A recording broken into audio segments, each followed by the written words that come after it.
전도사님 이제 다 찾은 줄 알고 본문 읽을게요.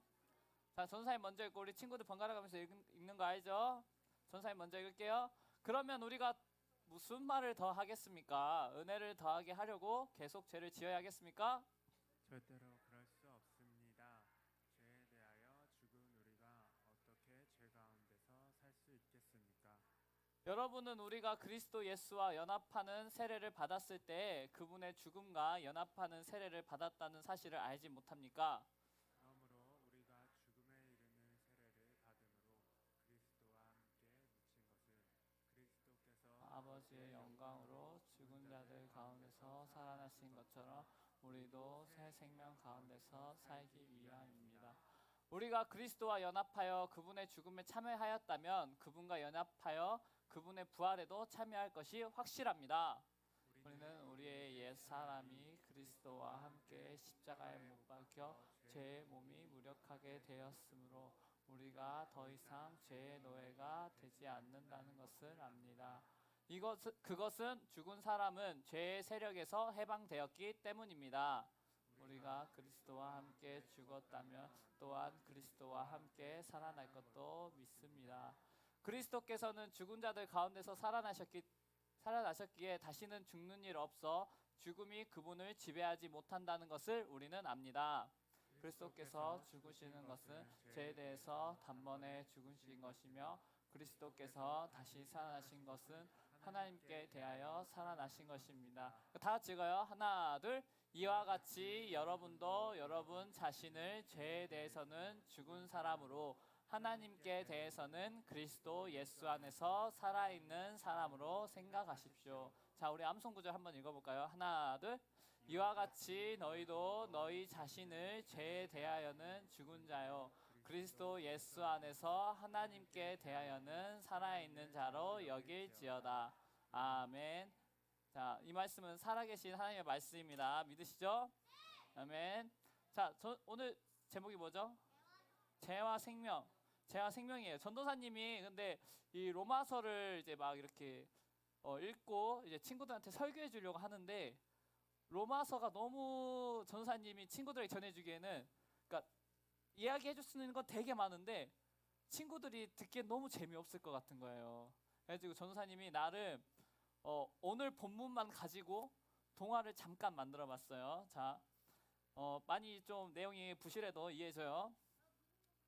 자, 한 마을에 괴물이 있었어요. 예. 이 괴물은 아주 커다랗고 무섭게 생겨가지고 사람들을 끔찍하게 잡아먹었어요. 그런데 마을 사람 어느 누구도 이 괴물의 날카로운 발톱과 이빨을 피해 도망갈 수 없었어요. 그런데 어느 날 이 작은 마을에 정말로 작고 보잘것없는 용사가 나타났어요. 이 용사가 이제 이 무시무시한 괴물을 물리치기 위해서 보낸 하나님의 용사였던 거예요. 이 용사는 이 괴물과 치열하게 싸웠어요. 아주 치열하게. 막 피를 흘리고 땀을 흘리면서 막 이 괴물이 좀처럼 쓰러지지 않자 이제 괴물의 입속으로 딱 들어가가지고 그 괴물의 뱃속에 있는 내장을 찢고 막 심장을 터트리면서 괴물의 배를 딱 가르고 내가 이겼다! 하고 딱 나타났어요. 그 순간 이제 그 괴물의 갈라진 배 사이로 이제 피가 터져 나오고 막 내장도 흐르면서 그 안에서 사람들도 이렇게 용사들이 그 용사가 사람들을 꺼내줬어요. 근데 이 괴물의 목숨이 어찌나 질긴지 아직도 쓰러져 있지만 숨만 헐떡이고 있는 거예요. 하지만 용사는 이 괴물의 목숨을 완전히 끊어놓지 않았어요. 그리고 약속하죠. 말했어요. 내가 다시 올 때는 이 괴물의 목숨을 내가 완전히 끊어놓을게 하고 이제 약속을 하고 이제 용사는 이제 잠깐 떠나요. 용사에게 당한 괴물은 이제 그 마을 사람 어떤 누구도 괴롭힐 수 없어요. 왜냐하면 이제 막 내장도 다 터져 나왔고 심장도 제 기능을 못 하고 있는 거라고 날카로운 이빨과 발톱뿐이라는 걸 이제 마을 사람들은 알게 됐거든요. 그래서 이제 그렇게 용사의 도움을 받은 마을 사람들은 더 이상 괴물을 두려워하지 않으면서 이제 용사가 다시 올 날을 기다리며 행복하게 살았답니다라고 하는 게 전도사님이 생각하는 이번 본문이에요. 자, 왜 그렇게 하냐면은 이 괴물이 바로 죄라는 괴물이에요. 죄. 그리고 이 용사가 그 괴물을 물리친 예수님인 거죠. 그렇게 했을 때 이제 우리가 죄와 이 은혜, 생명이 어떻게 이루어지는지 이번 말씀 본문을 통해서 한번 다뤄보려고 해요. 자, 전도사님이 우선 말을 하기 전에 우리 저주라는 단어 알아요? 저주? 저주라는 말 들어봤어요? 저주가 무슨 말일까요? 저주. 어쩔 때 우리 저주라고 하죠? 막 누군가가 잘못되고 누군가가 막 재앙을 겪을 때, 막 나쁜 일 겪을 때 우린 저주를 건다고 하죠. 우리가 그 저주받은 사람이라는 거 알아요? 우리가 다 저주받은 사람이라는 거? 우리 무슨 저주를 받았을까요?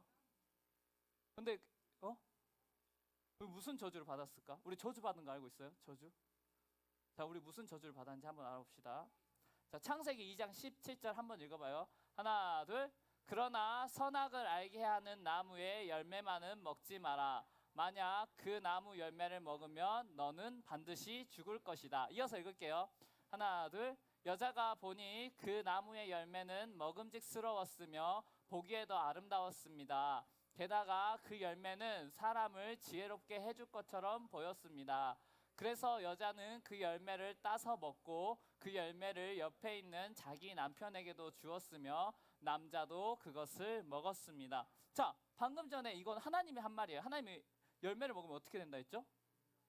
죽는다 했죠. 근데 여기서 어떻게 됐죠? 먹었어요. 그럼 우리 이제 어떻게 되는 거죠?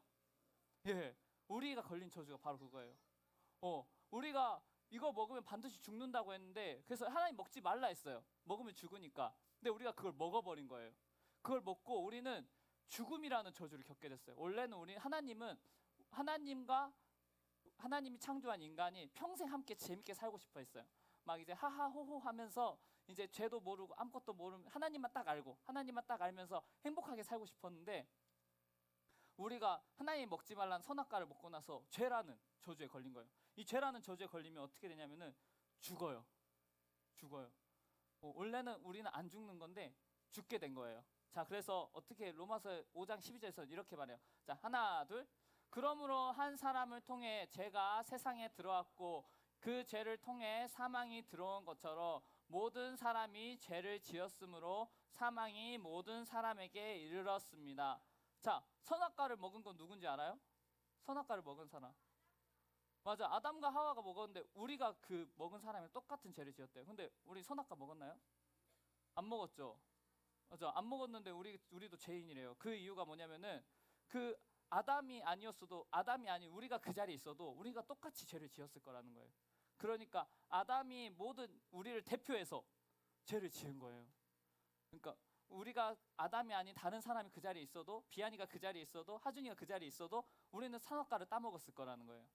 그렇기 때문에 그 아담의 죄가 우리 모두의 죄가 된 거예요. 예, 그래서 우리는 이 죄 때문에 죽을 수밖에 없게 됐어요. 그래서 이제 야고보서에서는 이런 말이 있어요. 자, 하나, 둘. 욕심이 잉태한즉 죄를 낳고 죄가 장성한즉 사망을 낳느니라. 결국 우리는 죽어요. 죽음을 피할 수 있는 사람 있나요? 죽음을 피한 사람 본 적 있나요? 그러면은 죄를 한 번도 짓지 않은 사람 본 적 있어요? 난 죄인이 아닌 것 같아요. 제가 생각했을 때 전 너무 의로워요. 전 너무 착한 것 같아요. 있어요? 없죠. 맞아요. 이게 지금 우리의 현실이에요. 우리는 모두 죄인이고 우리는 모두 죽음을 준비하는 사람이에요. 이렇게 보면은 우리는 너무 절망적인 상황에 처해 있어요. 그리고 예수님께서 이런 말씀도 했어요. 자, 한번 더 읽어볼게요. 이게 실로암인데 실이 딱 빠졌네요. 자, 실부터 읽는 거예요. 자, 하나, 둘. 실로암 탑이 무너져 죽은 18명의 사람들이 예루살렘에 사는 다른 모든 사람보다 더 악한 죄인이라고 생각하느냐? 그렇지 않다. 내가 너희에게 말한다. 너희도 회개하지 않으면 이와 같이 망할 것이다. 이거는 예수님이 한 말이에요. 예수님이 이 말이 무슨 말이냐면은 죽음은 늘 너희 곁에 있다. 이 죄 지은 사람들아. 이렇게 말하는 거죠. 죄에 있는 모든 사람들은 언제 죽어도 이상하지 않다고 말하는 거예요. 죽음은 늘 우리 곁에 있다는 거죠. 그래서 바울은 이런 말도 해요. 자, 한번 다 같이 읽어볼까요? 하나, 둘. 오호라, 나는 공고한 사람이로다. 이 사망의 몸에서 누가 나를 건져내랴. 바울도 그렇게 신앙생활 열심히 하며 살았지만 본인이 죄를 지을 수밖에 없는 죄인이라는 그 한계가 너무 속상한 거예요. 내가 그렇게 하나님 말씀 지키면서 살고 싶고 내가 그렇게 하나님 말씀 지키고 전하고 살기 위해서 막 그 죄와 열심히 싸우는데도 이 죄가 너무 강한 거예요. 내 몸 안에 이 사망이 깃들어 있다는 게 너무나도 느껴지는 거예요. 그래서 나는 너무 공고하다. 나는 너무 괴롭다. 어떻게 해야 될까라고 했을 때 이제 로마서 6장부터 10절이 그 해답을 알려줘요. 자, 한번 읽어봐요. 자, 하나, 둘. 우리는 우리의 옛 사람이 그리스도와 함께 십자가에 못 박혀 죄의 몸이 무력하게 되었으므로 우리가 더 이상 죄의 노예가 되지 않는다는 것을 압니다. 그것은 죽은 사람은 죄의 세력에서 해방되었기 때문입니다. 우리가 그리스도와 함께 죽었다면 또한 그리스도와 함께 살아날 것도 믿습니다. 그리스도께서는 죽은 자들 가운데서 살아나셨기에 다시는 죽는 일 없어 죽음이 그분을 지배하지 못한다는 것을 우리는 압니다. 그리스도께서 죽으신 것은 죄에 대해서 단번에 죽으신 것이며 그리스도께서 다시 살아나신 것은 하나님께 대하여 살아나신 것입니다. 아멘. 이 말이 무슨 말이냐면은 예수 그리스도 인하여서 우리가 겪었던 그 죄, 우리가 지금 우리에게 저주처럼 찾아온 이 죄, 이 죄와 사망이 예수 그리스도 인하여서 힘을 잃었다는 거예요. 그 괴물이 예수님 그 용사가 괴물의 입속으로 들어가 내장과 심장을 찢고 배를 갈라 나온 것처럼 예수 그리스도께서 그 죄의 모든 것들을 무너뜨리시고 우리를 생명으로 이끌어 가셨다는 이 이야기입니다. 죄는 십자가에서 완전히 잔인무도하게 죽었어요. 예수님이 그 살갗이 찍히고 그 못에 박히고 창에 찔리듯이 죄도 그렇게 예수님과 함께 죽었기 때문에 죄는 더 이상 우리에게 어떠한 효력도 끼치지 않아요. 우리는 정말로 끔찍한 저주에 걸렸지만 그 저주로부터 완전히 해방된 거예요. 예수님이 왜냐하면 대신 죽었기 때문에. 그리고 우리는 그 죽음으로만 끝난 게 아니라 예수님과 함께 부활했죠. 그리고 우리는 살았다, 우리는 새로운 생명을 얻었다 하고 지금 외치라는 거죠. 왜냐하면 여기 말씀 그대로 그리스도께서 다시 살아나신 것은 하나님에 대하여 살아나신 것입니다. 우리가 더 이상 죽음에 머무르지 않고 새로운 생명을 얻었다는 것을 얘기하는 거예요. 즉 우리는 더 이상 이제 죽는 사람이 아니에요. 죄 때문에 괴로워할 사람도 아니고 우리는 이제 성령의 능력으로 새로운 생명의 법으로 완전히 둘러싸여져서 우리가 완전히 새로운 피조물이 된 거죠. 우리는 이제 죽지 않아요. 우리는 예수님과 함께 영생을 누리는 자입니다. 죄는 마치 지금 피가 철철 흐르고 내장이 다 튀어나와 있어요. 그런 죄가 아무리 날카로운 발톱과 이빨로 우리를 위협한다 해도 우리가 죄를 멀리하고 하나님의 말씀을 지키면서 그 거룩한 삶을 지켜나가기만 한다면은 죄는 우리를 더 이상 괴롭히지 못해요. 죄는 우리를 어떻게 해칠 수가 없어요. 죄가 무기력해졌습니다. 더 이상 죄와 사망을 두려워 말고 우리에게 생명을 주시고 우리를 부활시키실 예수 그리스도를 믿길 바랍니다. 아멘. 네, 우리 지난주 말씀 기억나요? 오직 의인은